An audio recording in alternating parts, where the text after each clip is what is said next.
So, what have we got? A world of the war of the worlds, the war of words, even, that are raging on. Everywhere you go, everywhere you look, especially online on the internet here, you have these war of words, passions. The war of words is a war of passions. Many people passionate about their various points of view and subjects. And so many people caught up in all of this, if not tangled up in all of this, taking sides, this side or that side, and the war of words rages on. Many like dogs barking up this tree or that tree, barking up the wrong tree or the right tree. And so again, you have the war of words raging on, and many tangled up, if not caught up in all of this and taking their various sides. It doesn't make a person weary of life. You wonder where all of this is going, where it's going to end, and brings in the question of very life. Will I survive all of this? Will I take sides and survive on this side, or should I just chuck in my towel?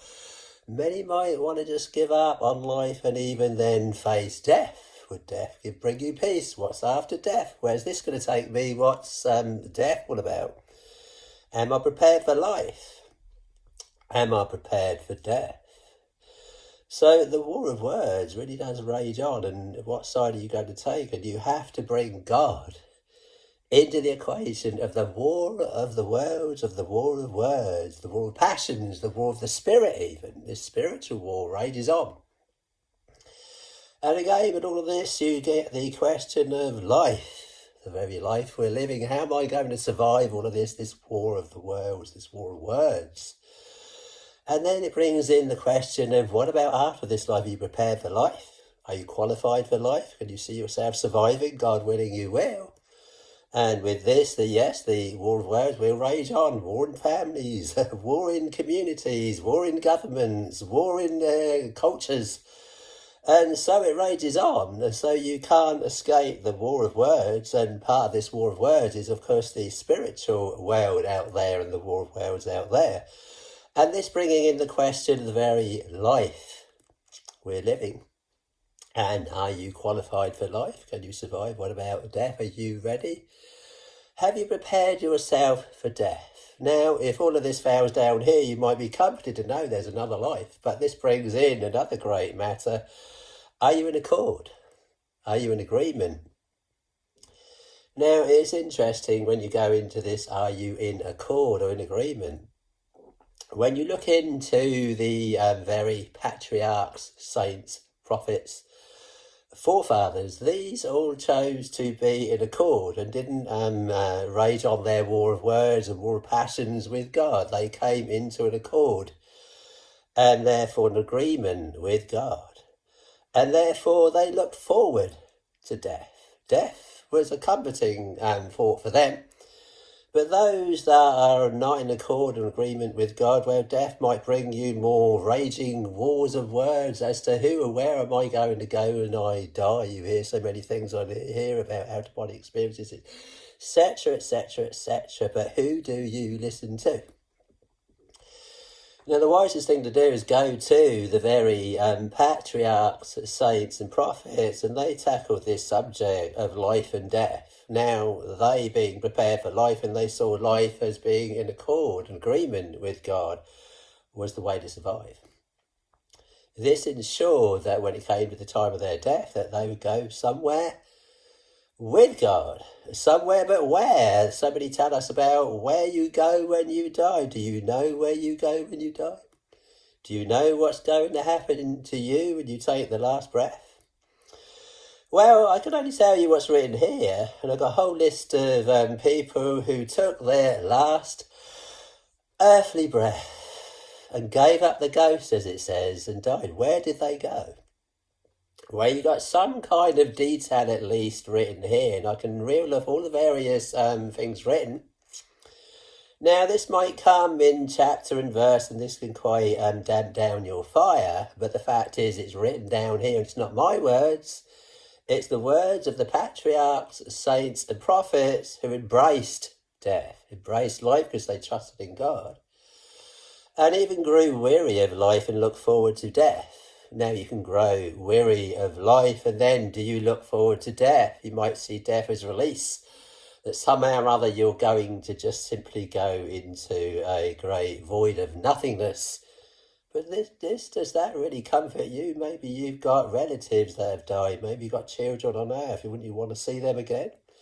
When you want to see your relatives again, when you want to go to your family, when you die. So not so comforting when you might think of yourself, oh, there's the way out, I'll die. But what about your children? What about your relatives? What about those that have already died and gone on? Wouldn't you like to see them again? Well, this is the heart and soul of the patriarchs, saints and prophets, that death was largely pointing to going to be with their people. So I'm simply going to reel and read off all of these various verses of all the patriarchs and saints that died and looked forward to the next life. So first we have Abraham.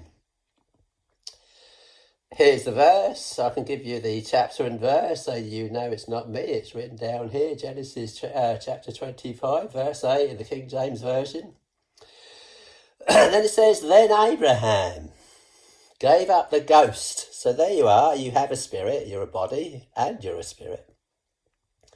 Then Abraham gave up the ghost and died in a good old age, an old man and full of years, and was gathered to his people.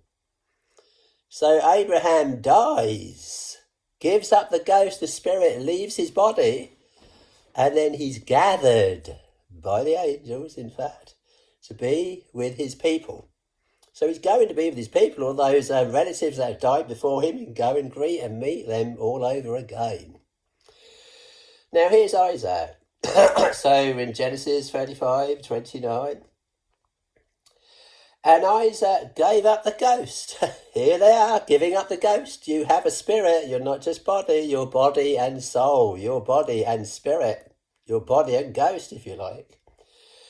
And Isaac gave up the ghost and died and was gathered. Now the word gathered here means that taken, carried to be with his people. So if you're gathered, you're carried via angels. And Isaac gave up the ghost and died and was gathered unto his people, being old and full of days, and his sons Esau and Jacob buried him. So buried his body. His spirit was gathered, carried to be with his people. Gathered unto his people. Each one gathered unto their people in the other life, in the other realm, in the other world. So they simply took their last breath, gave up the ghost, and was gathered. So an angel, if not angels, would appear and carry them, take them to their next destination in the spirit world, gather them to their people in the other life. Jesus saying, in my Father's house are many mansions. I go to prepare a place for you. Now the word mansions means dwelling places. So within God's house here is symbolic, all under one roof. A family, of course, should live under one roof. Now all of these saints and patriarchs and prophets and saints all had one thing in common. Their life was in accord and agreement with God. They'd entered into holy covenant with God, that they surrendered to God's ways to love the Lord thy God with all thy heart, all thy soul, all thy strength, all thy might, and with all thy mind, and to love thy neighbour as thyself. And the second commandment, in fact, is like unto the first, because in loving other people, you're loving God. In short, as Jesus said, do unto others as you would others do unto you. Now, this ensured to them that they'd led a good life and they were in accord with God, so that when they died, they went to be with their people, gathered to be with their people via angels.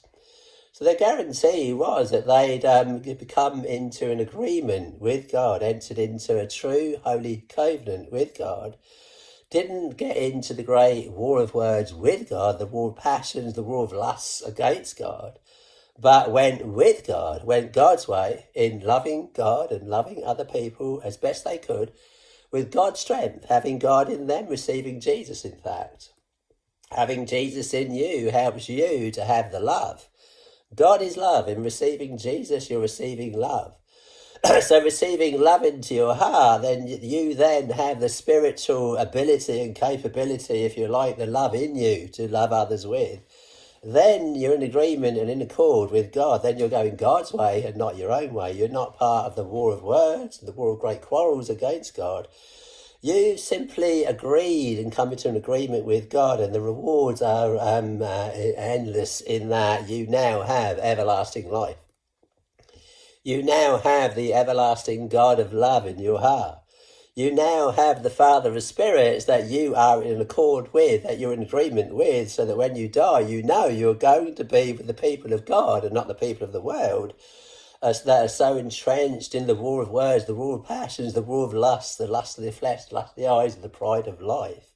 You can now go to a better life. If all else fails here, you'll know in your mind, that in your heart and in your soul. If all else fails here and the war of words erupts into a great war of nations and World War III and all of this that they're telling us about on here, you know that somehow or other, miraculously so, that on the day of your death, that you'll take your last breath, that God will send an angel and take you to be with God's people, as opposed to being with the people of this world and those sort of people. You now found your way out, your doorway out.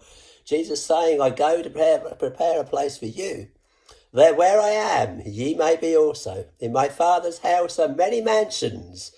The old word for mansions meant many dwelling places. So God will take you, Jesus will take you, Jesus will send an angel, God will send an angel, and they'll take you to the place and the people that you're meant to be with, to one of those mansions, one of those dwelling places with the people that God will appoint you to be with. You'll be gathered to be with the people of God, the people of love, the people of spirit, the people that trust and are in agreement, and going along with God's great commandment to love the Lord thy God with all thy heart, all thy soul, all thy strength.